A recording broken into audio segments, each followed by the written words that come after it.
प्रकाशित वाक्य अध्याय 18। इसके बाद मैंने एक स्वर्गदूत को स्वर्ग से उतरते देखा, जिसका बड़ा अधिकार था, और पृथ्वी उसके तेज से प्रज्वलित हो गई। उसने ऊंचे शब्द से पुकार कर कहा कि गिर गया, बड़ा बाबुल गिर गया है, और दुष्टात्माओं का निवास, और हर एक अशुद्ध आत्मा का अड्डा, और एक अशुद्ध और घृणित पक्षी का अड्डा हो गया, क्योंकि उसके व्यभिचार के भयानक मदिरा के कारण सब जातियां गिर गई हैं, और पृथ्वी के राजाओं ने उसके साथ व्यभिचार किया है, और पृथ्वी के व्यापारी उसके सुखविलास की बहुतायत के कारण धनवान हुए हैं। फिर मैंने स्वर्ग से किसी और का शब्द सुना कि हे मेरे लोगों, उसमें से निकल आओ कि तुम उसके पापों में भागी न हो, और उसकी विपत्तियों में से कोई तुम पर आ न पड़े, क्योंकि उसके पाप स्वर्ग तक पहुंच गए हैं, और उसके अधर्म परमेश्वर को स्मरण आए हैं। जैसा उसने तुम्हें दिया है वैसा ही उसको भर दो, और उसके कामों के अनुसार उसे 2 गुना बदला दो। जिस कटोरे में उसने भर दिया था उसी में उसके लिए 2 गुना भर दो। जितनी उसने अपनी बड़ाई की और सुखविलास किया, उतनी उसको पीड़ा और शोक दो, क्योंकि वह अपने मन में कहती है, मैं रानी हो बैठी हूँ, विधवा नहीं, और शोक में कभी न पड़ूंगी। इस कारण एक ही दिन में उस पर विपत्तियां आ पड़ेंगी, अर्थात मृत्यु और शोक और अकाल, और वह आग में भस्म कर दी जाएगी, क्योंकि उसका न्यायी प्रभु परमेश्वर शक्तिमान है। और पृथ्वी के राजा जिन्होंने उसके साथ व्यभिचार और सुखविलास किया, जब उसके जलने का धुआं देखेंगे तो उसके लिए रोएंगे और छाती पीटेंगे, और उसकी पीड़ा के डर के मारे दूर खड़े होकर कहेंगे, हे बड़े नगर बाबुल, हे दृढ़ नगर, हाय हाय,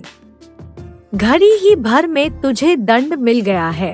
और पृथ्वी के व्यापारी उसके लिए रोएंगे और कल्पेंगे, क्योंकि अब कोई उनका माल मोल न लेगा, अर्थात सोना, चांदी, रत्न, मोती और मलमल और बैंजनी और रेशमी और किरिमजी कपड़े, और हर प्रकार का सुगंधित काठ, और हाथीदांत की हर प्रकार की वस्तुएं, और बहुमोल काठ, और पीतल और लोहे और संगमरमर के सब भांति के पात्र, और दारचीनी, मसाले, धूप, इत्र, लोबान, मदिरा, तेल, मैदा, गेहूं, गाय, बैल, भेड़, बकरियां, घोड़े, रथ और दास, और मनुष्यों के प्राण। अब मेरे मन भावने फल तेरे पास से जाते रहे, और स्वादिष्ट और भड़कीली वस्तुएं तुझ से दूर हुई हैं, और वे फिर कदापि न मिलेंगी। इन वस्तुओं के व्यापारी जो उसके द्वारा धनवान हो गए थे, उसकी पीड़ा के डर के मारे दूर खड़े होंगे, और रोते और कलपते हुए कहेंगे, हाय हाय, यह बड़ा नगर जो मलमल और बैंजनी और किरिमजी कपड़े पहने था, और सोने और रत्नों और मोतियों से सजा था, घड़ी ही भर में उसका ऐसा भारी धन नाश हो गया, और हर एक मांझी और जलयात्री और मल्लाह और जितने समुद्र से कमाते हैं, सब दूर खड़े हुए, और उसके जलने का धुआं देखते हुए पुकार कर कहेंगे, कौन सा नगर इस बड़े नगर के समान है, और अपने अपने सिरों पर धूल डालेंगे, और रोते हुए और कलपते हुए चिल्ला चिल्ला कर कहेंगे कि हाय हाय, यह बड़ा नगर जिसकी संपत्ति के द्वारा समुद्र के सब जहाज वाले धनी हो गए थे, घड़ी ही भर में उजड़ गया। हे स्वर्ग और हे पवित्र लोगों और प्रेरितों और भविष्यद्वक्ताओं, उस पर आनंद करो, क्योंकि परमेश्वर ने न्याय करके उससे तुम्हारा पलटा लिया है।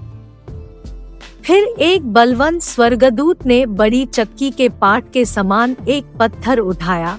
और यह कहकर समुद्र में फेंक दिया कि बड़ा नगर बाबुल ऐसे ही बड़े बल से गिराया जाएगा, और फिर कभी उसका पता न मिलेगा। और वीणा बजाने वालों और बजनियों और बंसी बजाने वालों और तुरही फूंकने वालों का शब्द फिर कभी तुझ में सुनाई न देगा, और किसी उद्यम का कोई कारीगर भी फिर कभी तुझ में न मिलेगा, और चक्की के चलने का शब्द फिर कभी तुझ में सुनाई न देगा। 23 और दिया का उजाला फिर कभी तुझ में ने चमकेगा, और दूल्हे और दुल्हन का शब्द फिर कभी तुझ में सुनाई न देगा, क्योंकि तेरे व्यापारी पृथ्वी के प्रधान थे, और तेरे टोने से सब जातियां भरमाई गई थी, और भविष्यद्वक्ताओं और पवित्र लोगों और पृथ्वी पर सब घात किए हुओं का लोहू उसी में पाया गया। प्रकाशित वाक्य अध्याय 18।